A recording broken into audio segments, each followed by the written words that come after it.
대장동 개발 특혜 의혹의 핵심 인물인 화천대유 대주주 김만배 씨에 대한 영장실질심사가 열려 이르면 오늘 구속 여부가 결정될 것으로 보입니다. 김 씨는 혐의를 다 부인한다며 이재명 경기지사와 자신은 특별한 관계가 없다고 주장했습니다. 경선 결과에 승복한 이낙연 전 대표가 오늘 낮 캠프 해단식을 열면서 민주당 내 갈등이 봉합되는 모양새입니다. 국민의힘은 경기도에서 최고위원회의를 여는 등 이재명 후보를 둘러싼 대장동 의혹 공세 수위를 높이고 있습니다. 어제 발생한 코로나19 신규 환자는 1,940명으로 100일째 4자릿수 규모를 보였습니다. 정부는 단계적 일상 회복으로의 방역체계 전환을 앞두고 내일 마지막 거리두기 조정안을 발표할 예정인데 2주 재연장이 유력해 보입니다. 텔레그램에서 성착취물을 제작 유포한 혐의를 받는 조주빈에 대해 대법원이 징역 42년을 확정했습니다. 조주빈은 지난 2019년부터 미성년자를 포함한 여성 수십 명을 협박해 성착취물을 촬영해 판매, 유포한 혐의로 기소됐습니다. 대법원이 서울시 공무원 간첩 조작 사건에서 무죄를 받은 뒤 불법 대북 송금 혐의 등으로 다시 기소된 유우성 씨에 대한 검찰의 공소권 남용을 인정했습니다. 대법원은 불법 대북 송금 혐의를 공소 기각한 원심 판결을 확정해 처음으로 공소권 남용을 인정했습니다. 지난달 서울 아파트 거래 가운데 가격이 하락한 사례가 35.1%로 증가한 것으로 나타났습니다. 아파트값 하락 비중이 올해 들어 월 기준 최고치를 보여 아파트값 상승세가 다소 둔화되고 있다는 분석이 나왔습니다. 시청자 여러분, 안녕하십니까? 뉴스앤 이슈 시작합니다. 대장동 의혹의 핵심 인물이죠. 화천대유 대주주 김만배 씨가 구속영장 심사를 받기 위해서 법원에 출석했습니다. 김 씨는 피의자 신문에 앞서 혐의를 모두 부인한다며 이재명 경기지사와 자신은 아무 관계도 없다고 주장했습니다. 법원에 나가 있는 취재기자 연결합니다. 나혜인 기자. 네, 서울중앙지방법원입니다. 네, 김만배 씨 구속영장 심사가 시작됐죠. 네, 조금 전인 오전 10시 반부터 진행되고 있습니다. 특정 경제범죄 가중처벌법상 횡령과 배임, 그리고 750억 원대 뇌물 혐의를 받는 김만배 씨는 오전 10시쯤 서울중앙지검 청사에 먼저 들렀다가 15분 뒤 이곳 법원에 모습을 드러냈습니다. 김 씨는 구속 전 피의자 신문에 앞서 혐의를 모두 부인한다며 법원에서 열심히 소명하겠다고 말했습니다. 또 이재명 경기지사와 자신은 아무 관계도 없다고 강조했습니다. 직접 들어보겠습니다. 영장에 횡령, 배임, 뇌물 공여 혐의 이렇게 3가지 적시됐는데요. 전부 다 부인하시는 겁니다. 네, 부인하고 있습니다. 사실이 아닙니다. 그분에 대한 설명 계속 엇갈린다라는 지적들이 있습니다. 아니, 그분은 전혀 없고요. 예, 그분은 전혀 없습니다. 그리고 그런 말 한 기억도 없습니다, 사실. 이재명 지사하고 특별한 관계도 없고 한 번 만나봤습니다. 옛날에 이 인터뷰차. 김 씨는 앞서 구속된 유동규 전 성남도시개발공사 기획본부장과 공모해 대장동 개발 당시 화천대유에 유리한 사업자 공모 절차를 정하고 사업 협약서에서 초과이익 환수 조항을 삭제하는 등 막대한 이익을 챙겨 성남시 측에 피해를 준 혐의를 받고 있습니다. 그 대가로 유 전 본부장에게 700억 원을 주기로 약속하고 이 가운데 5억 원을 실제로 건넨 혐의도 있다고 검찰은 보고 있습니다. 특히 김 씨의 뇌물 액수에는 화천대유가 곽상도 의원의 아들에게 퇴직금 등 명목으로 지급한 50억 원도 포함됐습니다. 이렇게 실제 뇌물로 쓴 회사 돈 55억 원에 대해선 횡령 혐의도 적용됐습니다. 네, 나혜인 기자. 역시 혐의를 강하게 부인하고 있다는 얘기인데 검찰과 김만배 씨 측 영장 심사에서 각각 어떤 점을 강조할까요?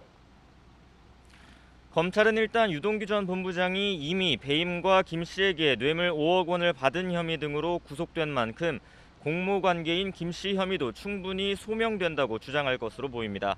증거와 관련자 진술이 충분한데도 김 씨 측이 혐의를 부인한다고 주장하며 구속 필요성을 강조할 가능성이 큽니다.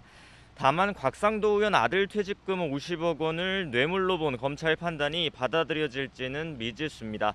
검찰은 이 돈이 대장동 개발 당시 사업 부진의 문화재 발굴 작업과 관련해 곽 의원이 국회에서 화천대유 편의를 봐준 대가라고 보고 있습니다. 곽 의원은 20대 국회 때 문화재청을 담당하는 교육문화체육관광위원회 소속이었습니다.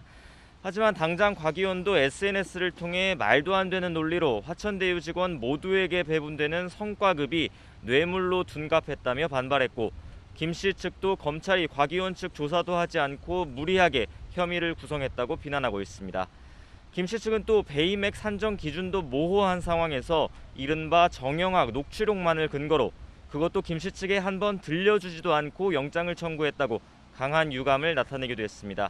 영장 심사에서도 이런 점과 함께 그동안 조사에 성실히 임해왔던 점을 강조하며 방어권 보장을 위해 불구속 수사를 호소할 것으로 보입니다.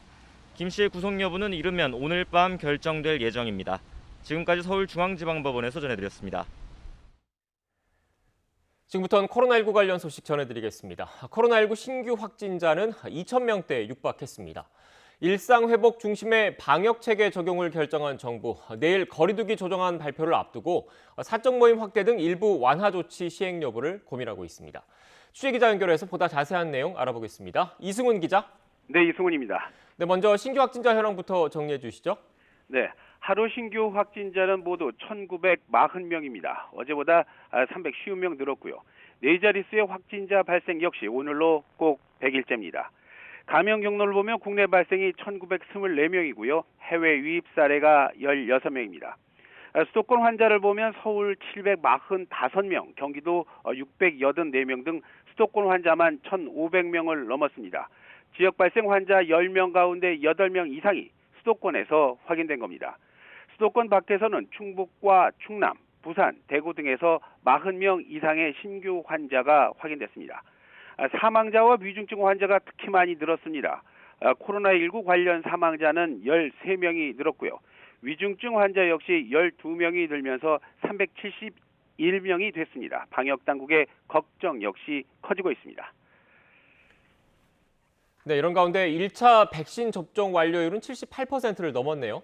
네, 그렇습니다. 어제는 1차 접종이 마무리 단계로 접어들면서요. 2차 백신 접종이 더욱 속도를 냈습니다. 1차 신규 접종자는 5만 6천여 명 정도에 그쳤지만 접종을 모두 마친 사람은 하루 새 40만 명 넘게 늘었습니다. 이제 국민 백신 접종률은 1차 78.3%를 기록했고요. 2차 역시 61.6% 수준으로 올랐습니다. 앞서 정부는 중환자와 사망자 수 관리에 중점을 둔 단계적 일상 회복으로 방역 체계를 적원하는 그 전제로 국민 70% 이상이 접종을 마쳐야 한다는 기준을 제시했는데요. 최근에 백신 접종 속도가 빨라지면서 이런 시간표 역시 조정될 걸로 보입니다. 정부는 내일 발표할 사회적 거리두기를 단계적 일상 회복을 위한 체계 전환의 마지막 거리두기 조정으로 판단하고 있습니다. 이에 따라서 일상회복 체제 전환의 로드맵 등을 고려해서 기간을 설정하고요. 그 이후에 체계 전환을 검토할 걸로 알려졌습니다. 지금까지 사회 2부에서 전해드렸습니다. 네, 전반적인 상황 전해드렸는데 주요 발생 사례도 짚어보겠습니다. 집단 감염이 발생한 경기 남양주시 요양병원에서 간병인 1명이 감염 사실을 숨기고 요양병원에 취업했던 것으로 드러났습니다. 요양병원 확진자 닷새 만에 54명으로 늘었습니다. 자세한 상황 취재기자 연결해서 알아보겠습니다. 황보혜경 기자. 네, 경기 남양주시 요양병원 앞에 나와 있습니다. 네, 지금 황보혜경 기자가 나가 있는 그곳 감염 상황부터 정리해 주시죠. 네, 우선 이곳 병원에선 지난 9일 병원 직원 1명이 처음 확진됐습니다. 이후 확진자가 계속 늘어 직원 15명과 또 환자 39명 등 지금까지 54명이 집단 감염됐습니다. 확인 결과 이보다 앞선 지난 7일 간병인 가운데 1명이 코로나19에 감염된 사실을 숨기고 이 병원에 취업한 것으로 드러났습니다. 해당 간병인은 중국 국적 60대 남성으로 서울 영등포 보건소에서 지난 5일 검사를 받았을 땐 음성이 나왔는데요. 다음 날 재검사를 실시했고 이때 양성 판정을 받았습니다. 하지만 이 간병인은 전날에 받은 음성 결과지를 가지고 이곳 남양주시 요양병원에 취업해 근무했던 것으로 확인됐습니다. 방역당국은 간병인 A씨가 병원 내 집단 감염과 관련성이 있는지 역학조사에 들어갔습니다. 또 A씨를 감염병 예방법 위반 혐의로 고발하고 추가 조사를 벌이고 있다고 밝혔습니다. 네, 또 다른 수도권 집단 감염 상황은 어떻습니까? 네, 서울 강남구 실내체육시설에서 발생한 집단 감염이 규모를 계속 키우고 있습니다. 이곳에선 지난 10일 처음 확진자가 나온 이후 지금까지 33명이 감염됐습니다. 주로 초중등 학생들이 다니는 학원인데 원생 20명을 비롯해서 가족과 지인으로도 번졌습니다. 이 학원에선 마스크를 모두 착용했지만 격렬하게 운동하며 기합 소리를 내는 과정에서 침방울이 튀었던 것으로 추정됩니다. 또 학생들이 여러 수업에 참여하면서 감염이 확산한 거로 보입니다. 은평구 직장이나 강북구 어린이집에서도 각각 12명이 확진되는 등 여럿이 생활하는 시설에서 감염이 이어지는 모습입니다. 지금까지 남양주시 요양병원에서 YTN 황보혜경입니다. 네, 수도권 이외 지역 상황도 알아보겠습니다. 비수도권 코로나19 신규 확진자는 닷새째 300명대를 기록했습니다. 하지만 충북은 학생과 외국인 노동자를 중심으로 확산세가 커서 일부 시군에 대한 사회적 거리두기 4단계 격상도 검토되고 있습니다. 취재기자 연결해서 자세한 내용 알아보겠습니다. 이성우 기자. 네, 전국부입니다. 네, 먼저 비수도권 지역 코로나19 상황 정리해 주시죠. 네, 비수도권 지역 확진자는 354명입니다. 전체 지역 확진자의 18.4%를 차지했는데요. 지역별로 보면 부산과 충북, 충남이 가장 많은 각각 47명의 확진자가 발생했습니다. 다만 대전과 울산, 세종 등에서는 한 자릿수 확진자가 나왔습니다. 충북에서는 어제 88명보다는 적지만 그래도 47명의 감염 환자가 발생했습니다. 초중고 학생과 외국인 등을 중심으로 연쇄 감염이 이어지고 있는데요. 확진자 가운데 학생이 11명이고 외국인은 23명인 것으로 알려졌습니다. 청주에서는 고교생 모임과 관련해 2명이 추가 양성 판정을 받아 누적 확진자가 44명으로 늘었습니다. 또 음성에서는 안테나 제작업체와 침대 제조업체에서 각각 4명의 외국인 확진자가 나왔습니다. 충북은 코로나19 확산세가 주말까지 이어질 경우 청주, 진천, 음성 등 3개 시군에 대해 거리두기 4단계 격상을 검토하고 있습니다. 이와 별도로 청주시는 코인 노래 연습장과 방역 관리자가 상주하지 않는 무인 오락실에 대해 집합금지 행정명령을 내린 상황입니다. 네, 이성우 기자. 다른 지역 상황은 어떻습니까? 네, 경북에서는 45명의 신규 확진자가 추가됐습니다. 경주와 구미, 칠곡 등에서 감염 환자가 많이 나왔는데 경주에서는 요양병원 관련해 8명이 양성 판정을 받았습니다. 해당 요양병원에서는 지난 8일 종사자가 감염 취약시설 선제 검사에서 확진됐고 이후 2차 검사에서 8명이 확진됐습니다. 칠곡 확진자 9명 가운데 5명은 대구 북구 소재 교회 관련이고 4명은 대구 달성군 소재 교회 관련입니다. 경남도 33명의 감염 환자가 추가로 나왔는데 이 가운데 절반 이상이 김해시에서 발생했습니다. 김해 확진자 19명 가운데 6명은 부산 확진자의 직장 동료 사이인 것으로 조사됐고 나머지 2명은 일시 고용 외국인 노동자 관련으로 누적 확진자는 62명으로 늘었습니다. 방역당국은 비수도권 지역의 경우 확산세가 감소세를 보이고 있지만 가을철 나들이객이 증가하고 있어 아직은 안심할 수 없는 상황으로 판단하고 있습니다. 지금까지 전국부에서 YTN 이성호입니다. 미국이 다음 달부터 백신을 맞은 외국인에게 육로와 바닷길 입국도 전면 개방하기로 했습니다. 미 국토안보부는 백신 접종자에게 항공편 입국을 전면 허용하기로 한 데 이어서 인접한 멕시코와 캐나다에서 자동차와 철도, 선박을 통해서 입국하는 것도 다음 달부터 허용한다고 밝혔습니다.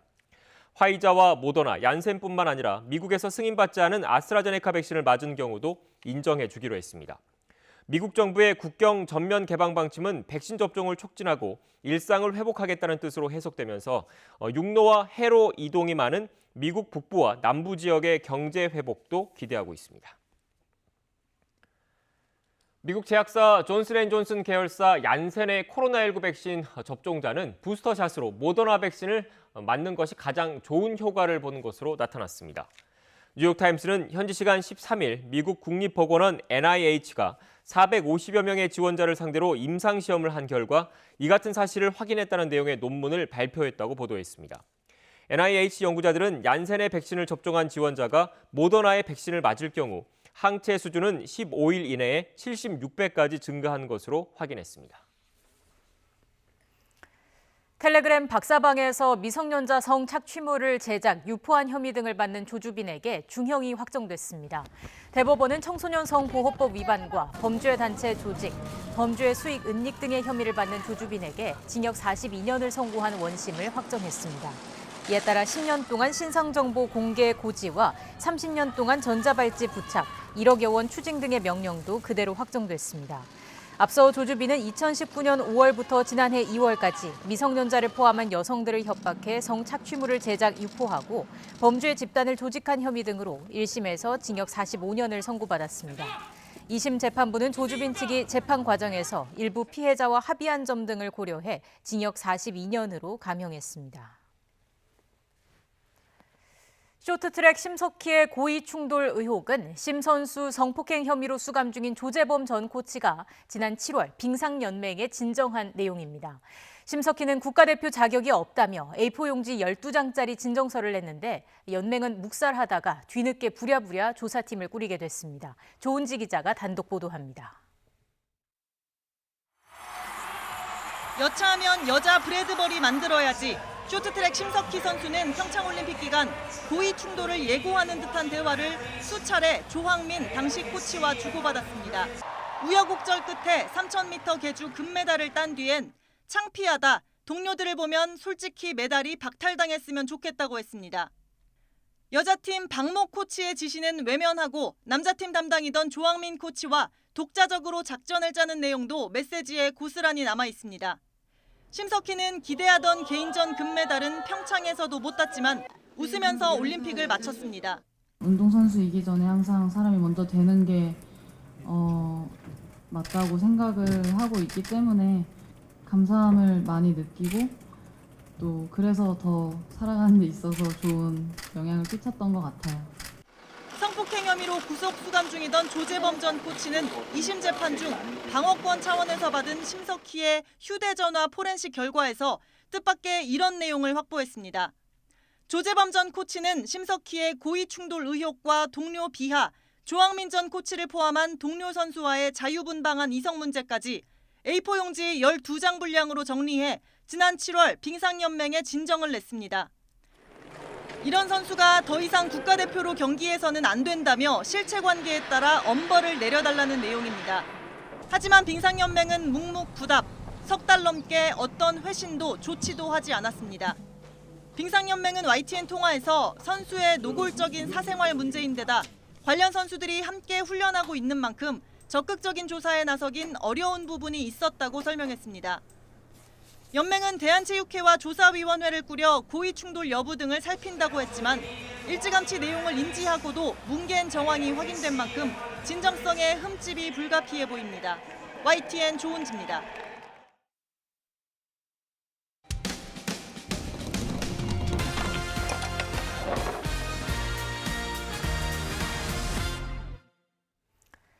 방역 수칙에 따라 밤 10시에 가게를 정리하는 횟집에 만취한 손님이 돌아와서 왜 자리를 치우냐며 행패를 부렸다는 제보가 들어왔습니다.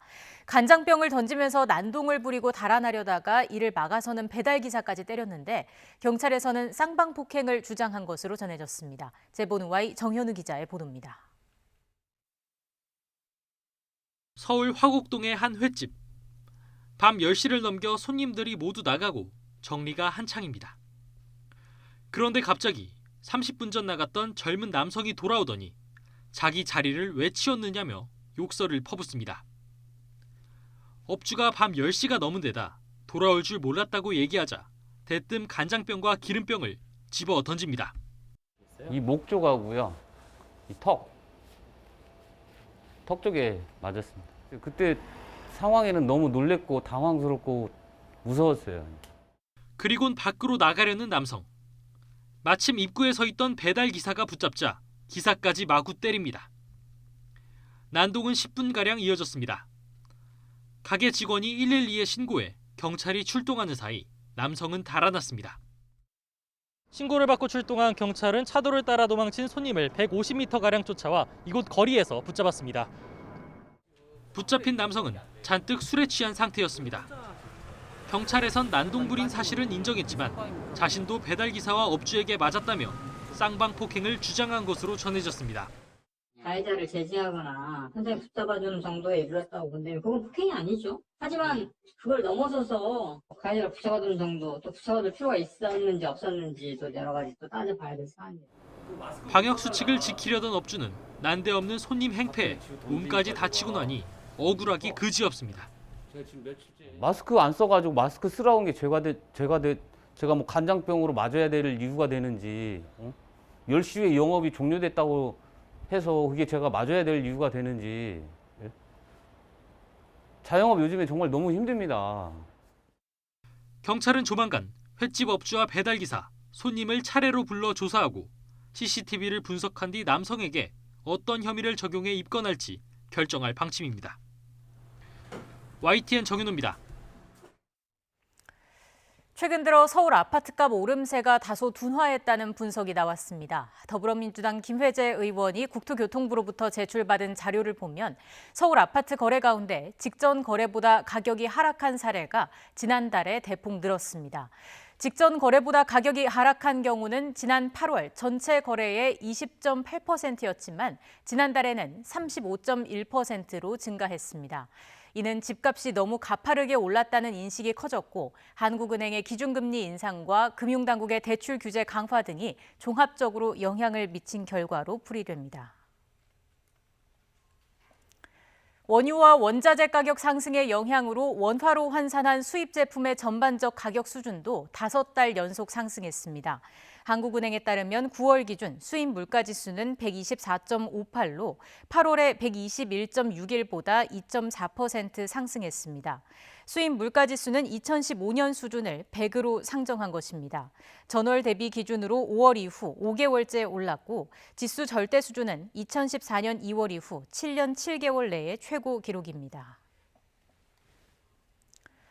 전력난을 겪고 있는 중국에서 석탄 가격이 연일 최고치를 경신하면서 급등하고 있는 가운데 석탄의 수입도 계속 늘어나고 있습니다.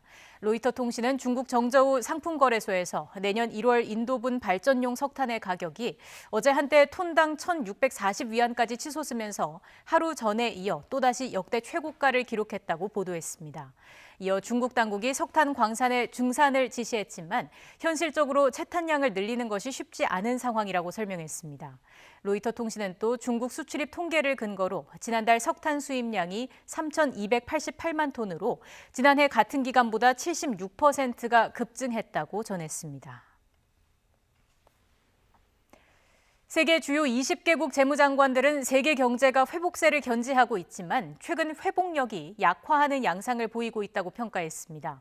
선진국들의 긴축적 통화 정책과 글로벌 공급망 문제 등으로 인플레 압력이 장기화할 가능성이 커지면서 신흥국과 개발도상국 위주로 영향이 커질 수 있다고 우려했습니다. 워싱턴 강태욱 특파원의 보도입니다.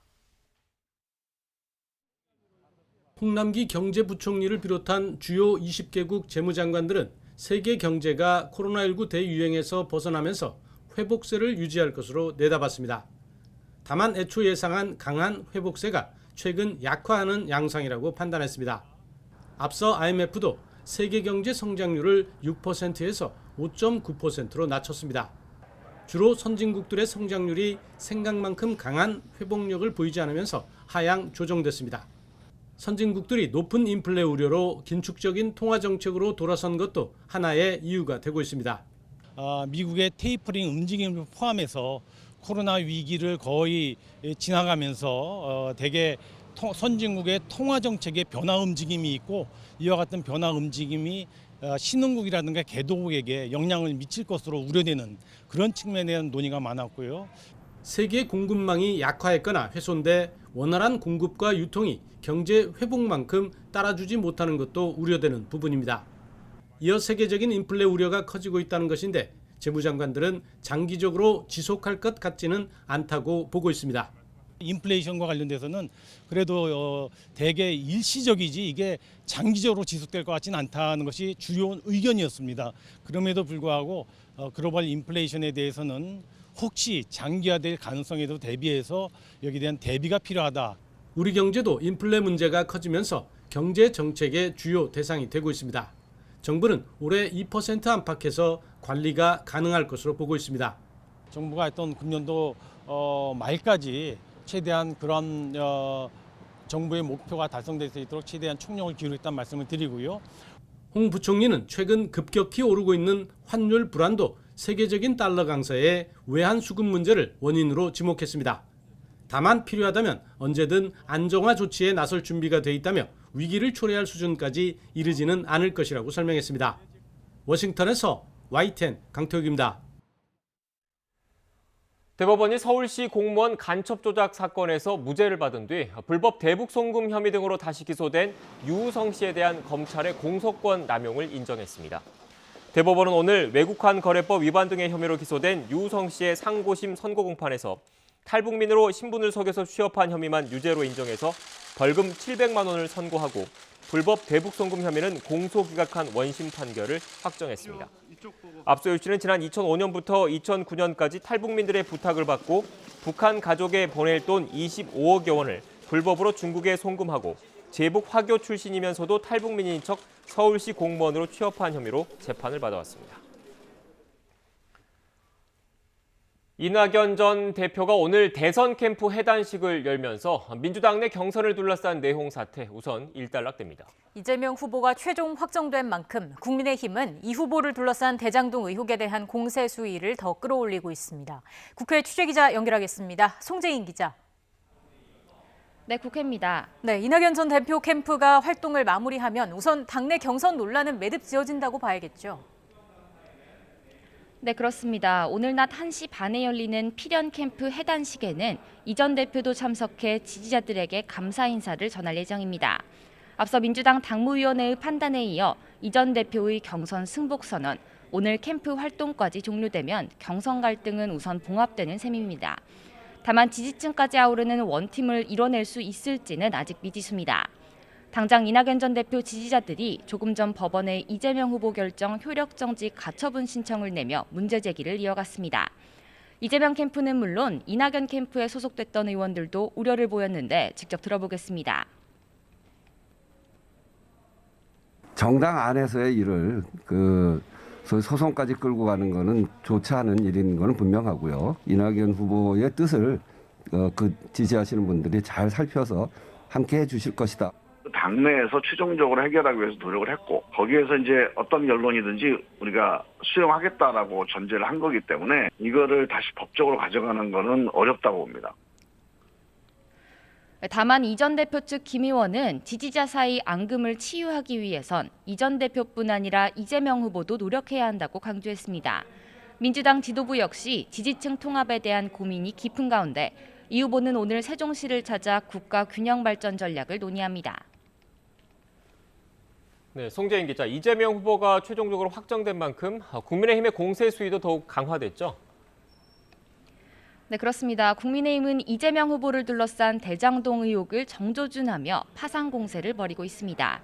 어제 경기도청을 항의 방문한 데 이어 오늘은 지도부가 직접 경기도에서 최고위원회의를 열었습니다. 이준석 대표는 국민의 1번 플레이어인 이 후보가 대장동 의혹의 몸통이라는 생각을 더해가고 있는데 이 압수수색 절차가 진행되지 않으면서 수사기관이 권력의 눈치를 보고 있다 생각할 거라고 비판했습니다. 네, 그러면서 수사의 첫 단추로서 성남시청에 대한 전방위적 압수수색이 필요하다고 촉구했습니다. 국민의힘은 이어 주민들이 직접 이 후보와 관련한 대장동 의혹을 제보할 수 있는 센터 현판식을 열면서 검경의 철저한 수사를 압박했습니다. 자, 대장동 의혹을 둘러싼 여야 공방, 오늘 국정감사에서도 이어지고 있죠. 네, 오늘 여야 공방의 핵심은 법제사법위원회의 중앙지검 감사입니다. 국민의힘은 대장동 의혹의 핵심으로 지목된 유동규 전 본부장과 이재명 후보의 관계를 파고들 방침입니다. 핵심은 대장동 의혹과 관련해 이재명 후보에 대한 수사도 시급하다는 겁니다. 반면 민주당은 대장동 의혹과 관련해 곽상도 의원 등 야권 인사들의 연루 의혹으로 맞받아치면서 국민의힘 대선 주자 윤석열 전 총장을 둘러싼 고발 사주 의혹을 거론하며 맞불을 놓을 전망입니다. 본격적인 질의에 앞선 자료 요구 과정에서도 국민의힘은 대장동 수사팀 구성 현황을, 민주당은 윤우진 사건 불기소 결정서를 요청했습니다. 네, 국민의힘 대선 주자 상황도 알아보죠. 윤석열 전 총장의 발언에 대한 다른 후보들의 비판이 이어지고 있다면서요? 네, 그렇습니다. 발단은 윤석열 전 총장이 어제 고발 사주 의혹 등을 두고 당내에서 도덕성 비판이 이어지는 데 대해 반격하면서 내놓은 이 발언이었습니다. 먼저 듣고 오겠습니다. 우리 당도 정권을 가져오냐 못 가져오냐는 거는 둘째 문제고, 정말 이런 정신머리부터 바꾸지 않으면 우리 당은 없어지는 게 낫습니다. 네, 이에 대해 윤 전 총장과 지지율 선두를 다투는 홍준표 의원은 입당한 지 석 달밖에 안 된 사람이 당 해체를 운운한다며 못된 버르장머리부터 고치라고 직격탄을 날렸습니다. 유승민 전 의원 역시 후보들이 마주하는 토론회에선 하지도 못할 말을 뒤에서 했다며 맹비난했는데 들어보겠습니다. 정치하는 사람이 그렇게 떳떳하지 못하게 뒤에서 그렇게 등에 칼을 꼽는 좀 그런 식은 그건 좀 정말 정치 잘못 배운 거라고 생각합니다. 네, 유 전 의원은 그러면서 이번 발언은 그냥 넘어갈 수 없다며 다음 토론 때 확실한 입장을 묻겠다고 경고장을 날렸습니다. 원희룡 전 지사도 가세해 당원을 모욕하는 실언이라며 국민이 납득할 만한 해명을 하는 게 올바른 자세라고 꼬집었습니다. 지금까지 국회에서 YTN 송재인입니다.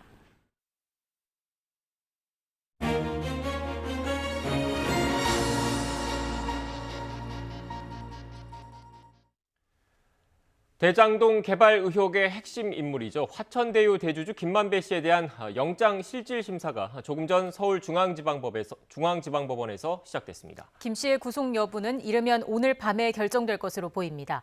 오늘 영장 실질 심사의 주요 쟁점과 전망, 김광삼 변호사와 함께 짚어보겠습니다. 어서 오십시오. 네, 안녕하세요. 앞서 김만배 씨 영장 심사 받기 전에 법원 출석 직전에 또 그 언론사 취재진 앞에 섰습니다. 뭐 혐의는 전면 부인을 했고 또 최근 논란이 됐던 그분 발언에 대해서도 언급을 했는데 어떻게 보셨습니까? 일단 뭐 본인 자체는 이제 범행을 전체를 다 부인하고 있잖아요. 그래서 김만배 씨 입장에서는 아마 그런 것 같아요. 이제 첫 조사 받고 자정쯤 조사 끝났잖아요. 네. 그래서 아마 한 번 정도는 더 부를 거다 이렇게 생각했을 거예요. 그런데 전격적으로 영장이 청구가 됐기 때문에 이제 본인에게 불리한 증거라고 할 수 있는 녹취록 이러한 것들에 대해서 자기가 검토하고 변명할 기회를 주지 않고 이렇게 영장을 청구한 것에 대해서 불만을 좀 표시한 것 같고요. 본인 자체는 뭐 검찰 조사받으러 갈 때도 그렇고 오늘 뭐 영장 청구할 때도 마찬가지죠. 절대적으로 그렇게 한 사실이 없다는 거고 이제 특히 이제 언론과 국민이 가장 관심이 있는 녹취록에 나오는 그분이 누구인가. 그래서 이게 굉장히 핵심적인 내용인데 본인은 뭐 그분이라고 말한 기억이 없다 이렇게 얘기하고 있어요. 뭐 전에는 말한 적이 없다 이렇게 얘기했었고 또 조사를 받고 나왔을 때도 이제 또 다른 얘기를 했단 말이에요. 갈등을 봉합하기 위해서 그런 얘기를 했다 이렇게 얘기를 했는데. 그들이 또 변호인 통해서는 조사를 너무 오래 갔다 보니까 정신이 혼미해서 이런 얘기를 했다 이제 그런 취지로 얘기를 하고 있기 때문에 김만배 씨의 어떤 전체적인 것은 다 부인을 하고 있다. 그래서 오늘 이제 영장 심사에서 그 부인하는 부분과 검찰이 제출하는 증거 관련에 있어서 과연 입증이 될 만한 소명할 만한 것이라고 하면 영장이 발부가 되겠죠. 예, 무엇을 부인하고 있는 것인지 지금부터 그 주요 혐의를 좀 정리를 해봐야 할 것 같아요. 크게 한 세 가지로 나뉘는 것 같습니다. 네, 일단 제일 중요한 부분은 이제 배임이죠. 예. 지금 이미 전 성남도시개발공사 본부장이었던 유동규 전 본부장이 배임 혐의로 이미 구속이 돼 있어요. 그래서 유동규 전 본부장과 공모를 해서 1,163억의 이제 플러스 알파 정도의 초과 이익 환수제 조항을 넣지 않음으로 말미암아서 성남시에 이제 손해를 끼쳤다는 내용이고요. 네. 이것은 금액이 워낙 크기 때문에 특정 경제 범죄로 가는 겁니다. 그리고 두 번째는 지금 김 씨하고 유 전 본부장 사이에 700억 원 주고받기로 했다는 거예요. 이건 실제로 건너간 것은 5억인데 설사 나머지 695억이 건너가지 않았다 하더라도 이것은 약속이거든요. 우리 형법상 약속만을 또 처벌하도록 되어 있기 때문에 이것도 역시 범죄 사실은 이제 뇌물 공여로 보고 있는 거고요. 또 하나는 이제 곽상도 의원과 관련된 거예요. 곽상도 의원의 아들에게 50억을 주었다. 이게 좀 문제가 된 거 아닙니까? 그래서 아마 검찰은 그런 것 같아요. 곽상도 의원이 국회의원, 특히 이제 문체위와 관련된 국회의원 또 저는 민정수석을 하면서 대장동 개발에 있어서 문화재가 발굴이 된다랄지 그럴 때 편을 봐준 게 아니냐. 그러면 이 아들을 통해서 받은 50억을 검찰은 이제 뇌물로 보고 영장 범죄 사실에 적시를 한 거죠. 네, 일단 크게 세 가지 혐의에 대해서 말씀을 해주셨는데 구체적으로 하나하나 조금 더 그 질문을 드린 다음에 오늘 결과가 어떻게 나올지 예상하는 순서대로 일단 질문을 드리겠습니다. 먼저 배임 같은 경우에 가장 무거운 혐의라고 지금 변호사님께서 설명을 해주셨는데 지금 그 같은 혐의로 유동규 전 본부장은 구속이 된 상태이지 않습니까? 그게 오늘 영장 심사에도 좀 반영이 되겠습니까? 어떻게 보십니까? 굉장히 김만배 씨한테는 아주 불리한 거죠. 네. 일단 전에 유동규 전 본부장에 대한 영장 심사에서 그 부분이 거의 인정이 되었다고 재판부가 판단을 했기 때문에 그 영장이 발부된 거거든요. 그래서 어떻게 보면 그 유동규에 대해서는 발부를 하고 김만배 씨에 대해서는 발부를 안 하면 사실 같은 법원이긴 하지만 약간 그 모순적인 상태가 발생할 수 있고요. 제가 볼 때는 아마 여기에 대한 증거도 물론 김만배 씨 입장에서는 뭐 녹취록을 들려주지 않았다 이런 얘기를 하고 있지만 정영학 회계사의 녹취록뿐만 아니라 또 여기에 깊숙이 관여했던 정민용 변호사랄지 또 아마 관여자들의 어떤 진술이랄지 서류적 증거가 존재하는 것 같아요. 예. 그렇기 때문에 일단 전에 유동규 씨가 영장이 발부된 것 자체는 김만배 씨에 굉장히 불리한 요소로 작용할 수 있다 이렇게 봅니다. 일단 또 뇌물 쪽 보면은 검찰은 김만배, 유동규 두 사람이 700억 원을 주고받기로 약속을 했다고 보고 이 금액을 전체를 다 영장에 적시를 한 거잖아요. 이게 네네.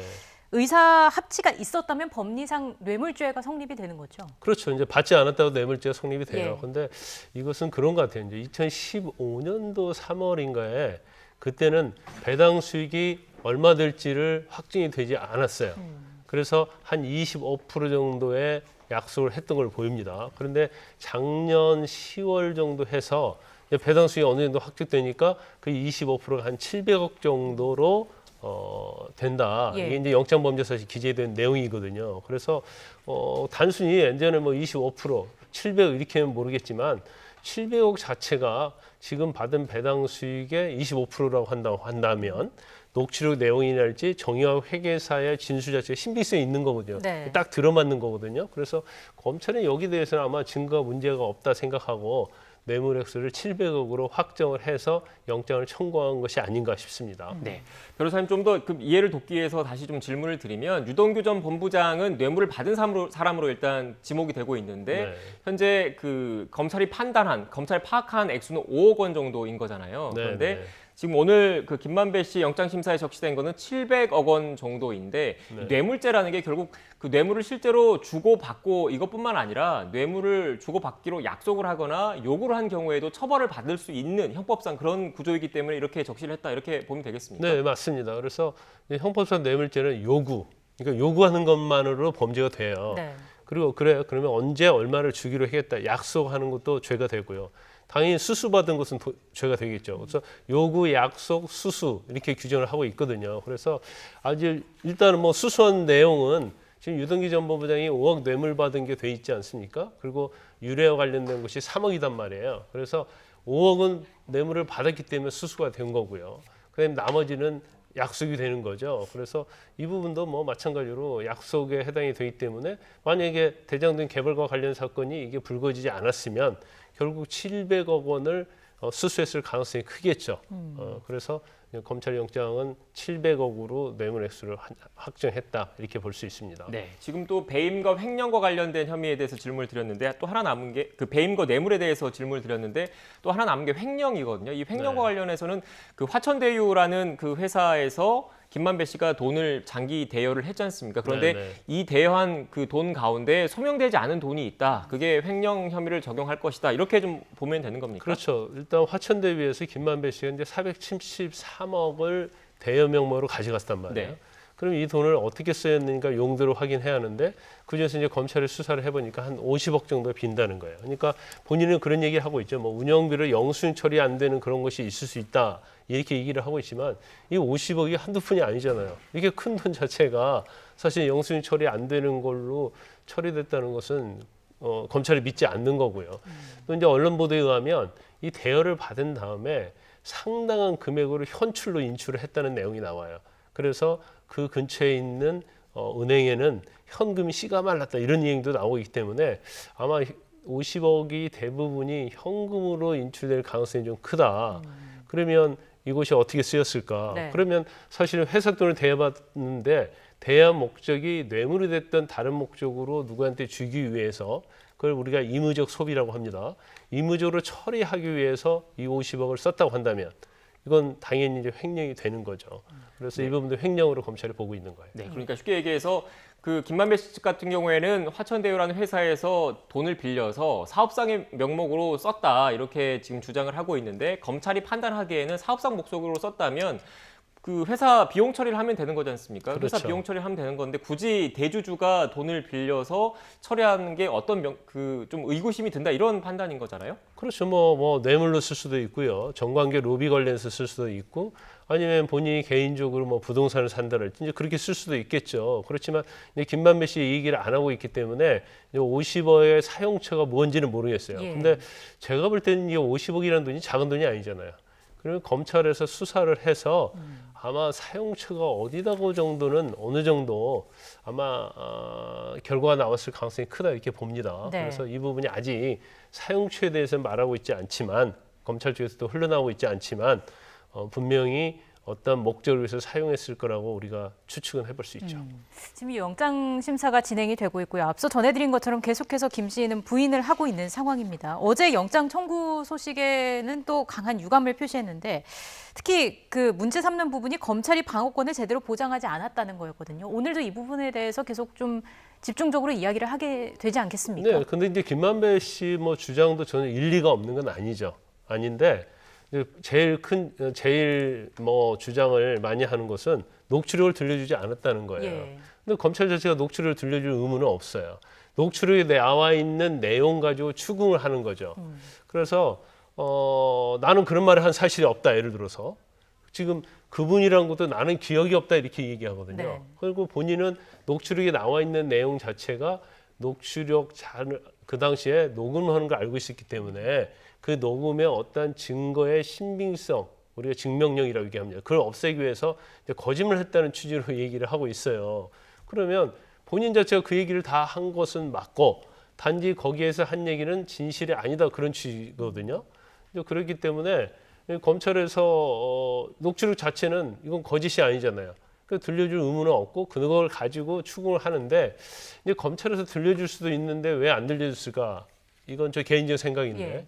이 녹취록 내용이 상당히 파격적인 내용과 여러 가지 김만배 씨랄지 아니면 김만배 씨, 유동규 씨 또는 그와 관련된 또 제3자, 이제 그분이라고 할 수 있는 거죠.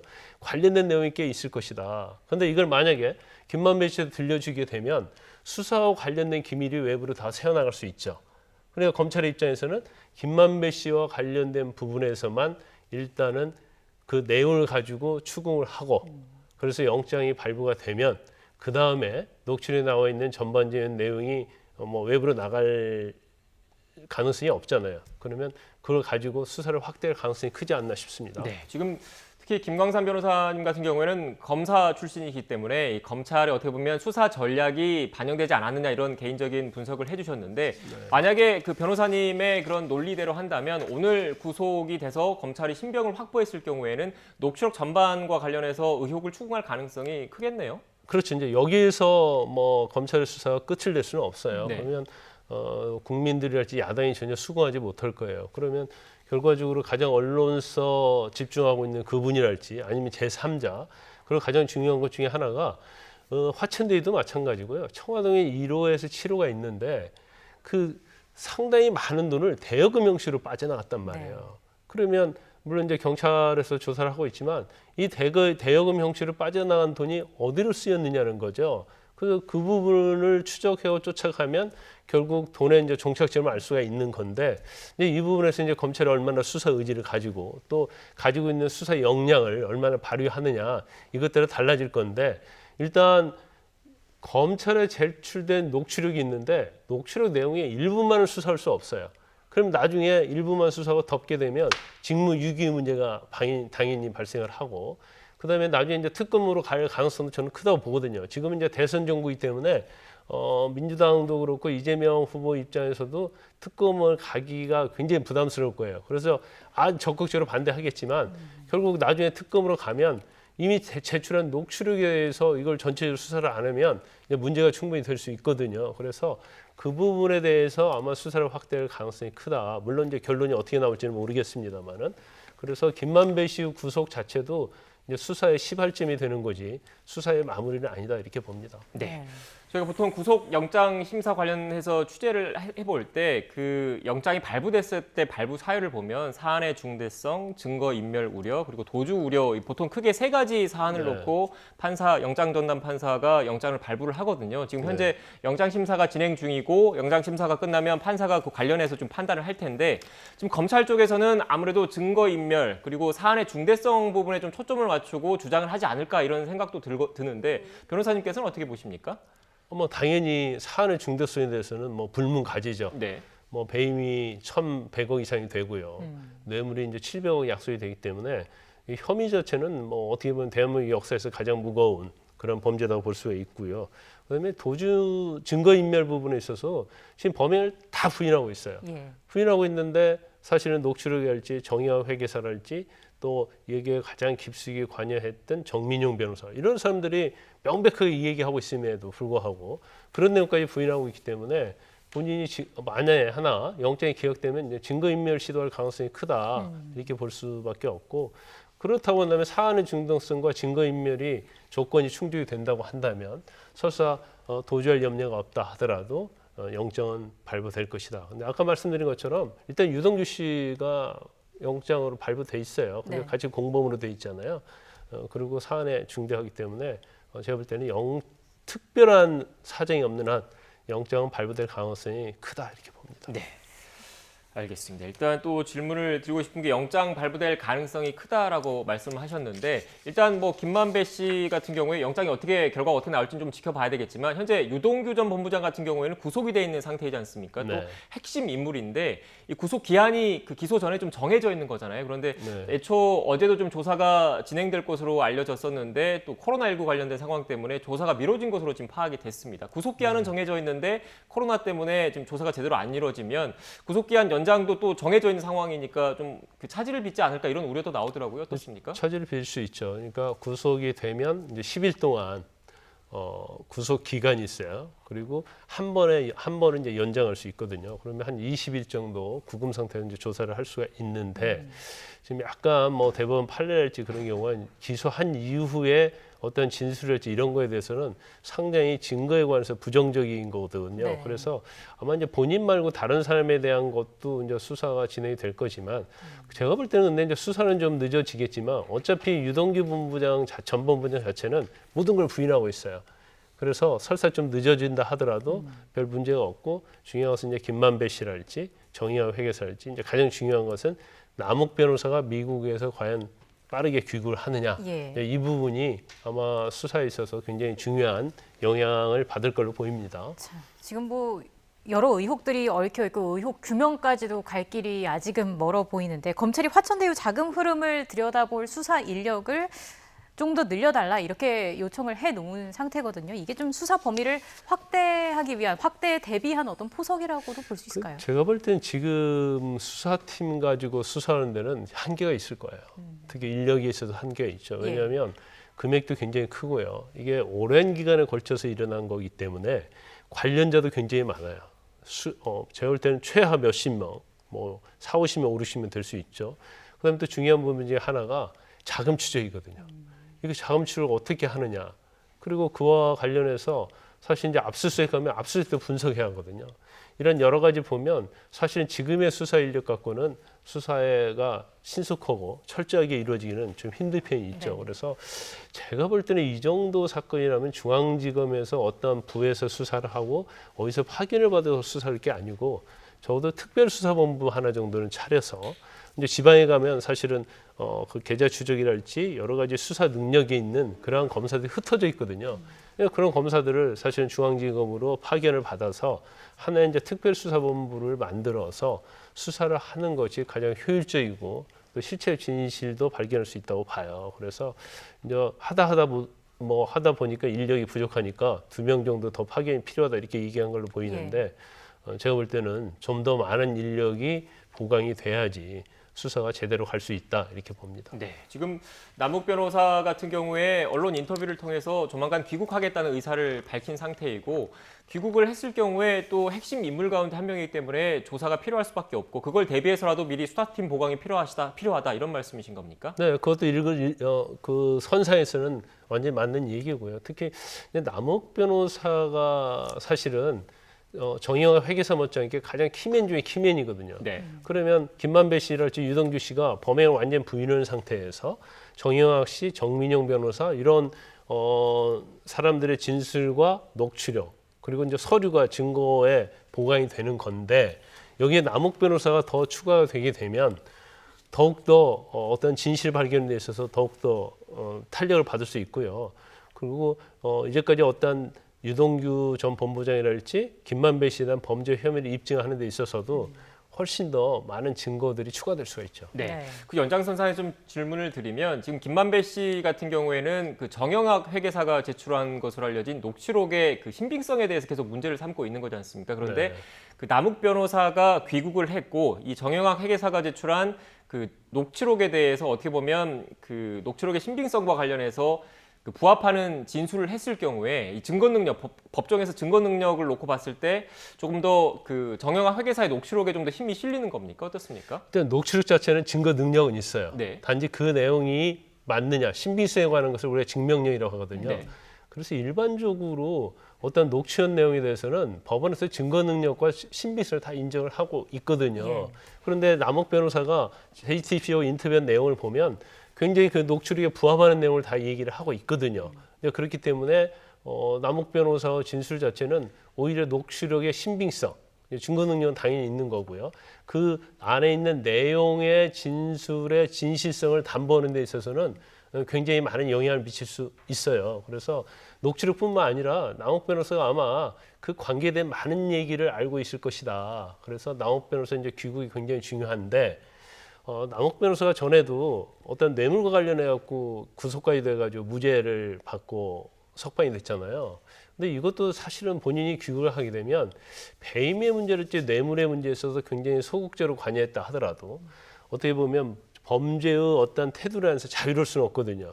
그러면 본인이 이런 걸 감수하고도 귀국을 할지 네. 물론 귀국을 하겠다고 언론 인터뷰에서 얘기를 했지만 그래서 이게 빨리 귀국이 될 수 있을까 하는 그런 약간 의구심은 있죠. 네, 변호사님 그리고 지금 현재 수사의 큰 갈래가 어떻게 보면 그 배임과 횡령, 뇌물 이렇게 두 개로 좀 나눌 수가 있는 거지 않습니까? 네. 그런데 검찰 수사의 초점이 횡령과 뇌물로 맞춰져 있다면 어떻게 보면 유동규 전 본부장이나 김만배 씨 같은 개인 비리로 이렇게 좀 한정 지을 수가 있는데 배임 부분에 좀 초점을 맞춘다면 최종 의사 결정권자가 누구인지에 대한 수사까지 좀 향할 수도 있다는 분석이 나오고 있어요. 그래서 성남시청이나 경기도청에 대한 그 강제 수사, 그러니까 압수수색 같은 것도 좀 돌입하는 게 아니냐 이런 관측도 나오고 있던데 어떻게 전망하십니까? 원칙적으로 이게 대선의 과정이 아니면요.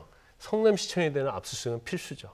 그리고 신속하고 빨리 이루어진 게 맞고요. 네. 그다음에 이재명 지사가 이제 관여를 했든 안 했든 간에 사실은 유동규 전 본부장이 있고 이건 성남시에서 추진한 거고 성남시장은 그 당시 이재명 지사였잖아요. 그래서 사실은 이재명 지사를 조사하는 게 더 맞아요. 또 이재명 지사와 관련된 압수수색도 하는 게 맞죠. 그렇지만 워낙 대선 전국이고 또 대선이 얼마 남지 않아서 설사 수사 자체가 원칙적으로 그러한 수색을 하고 강제 수사를 해야 할 필요성이 있지만 이제 그렇게 했을 때의 어떤 대선에 미치는 영향 이거에 대해서 검찰이 고민하지 않을 수 없다 이렇게 봅니다. 그래서 그런데 만에 하나 이제 수사 결과를 발표하는데 이재명 후보를 조사를 않고 그냥 마무리한다랄지 그러면 야당에서 가만히 있지 않을 거예요. 그래서 아마 성남시장 그 당시에 성남시장 이재명 지사의 어떤 조사 또는 압수수색 이런 거에 대해서는 굉장히 검찰이 이제 고민을 많이 하고 있을 거예요. 네, 알겠습니다. 이번 대장동 개발 의혹과 관련해서 핵심 인물로 꼽히는 김만배 씨에 대한 구속영장 실질심사가 지금 이 시각 법원에서 진행되고 있습니다. 영장 심사 결과가 또 어떻게 나오느냐에 따라서 이번 수사의 또 중대 분수령이 되지 않을까 싶습니다. 지금까지 김광삼 변호사와 함께 이야기 나눴습니다. 오늘 말씀 고맙습니다.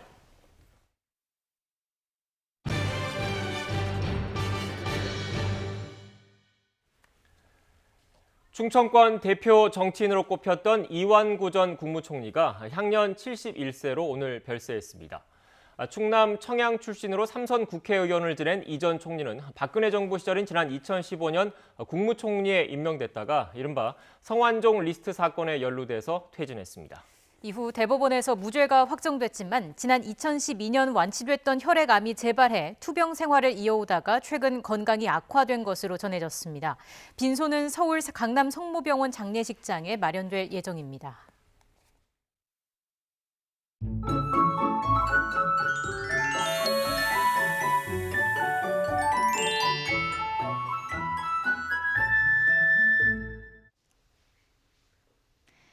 연일 가을색이 짙어지고 있습니다. 쌀쌀했던 아침을 뒤로하고 한낮에는 따스한 가을볕이 내리쬐면서 완연한 가을을 느끼기 참 좋겠는데요. 다만 오늘까지는 일교차가 제법 크게 벌어지는 만큼 옷차림에는 각별히 주의하셔야겠습니다. 오늘 전국이 대체로 맑겠고 공기도 무척이나 깨끗하겠습니다. 다만 밤부터 경기 북부와 영서 북부 지역에는 산발적으로 빗방울이 떨어지는 곳도 있겠습니다. 낮 동안 선선한 가을 날씨가 이어지겠습니다. 오늘 서울의 한낮 기온은 23도, 대전은 25도, 대구와 부산은 26도 선까지 오르겠습니다. 내일과 주말인 모레는 강원과 충청 이남 지방에 비 소식이 들어 있습니다. 이 비가 때이른 추위를 몰고 오겠는데요. 일요일 서울의 아침 기온은 무려 1도 선까지 뚝 떨어질 전망입니다. 지금까지 날씨 정보였습니다. 뉴스앤이슈 2부는 정치권 소식으로 문을 열겠습니다. 저희는 잠시 뒤에 뵙겠습니다.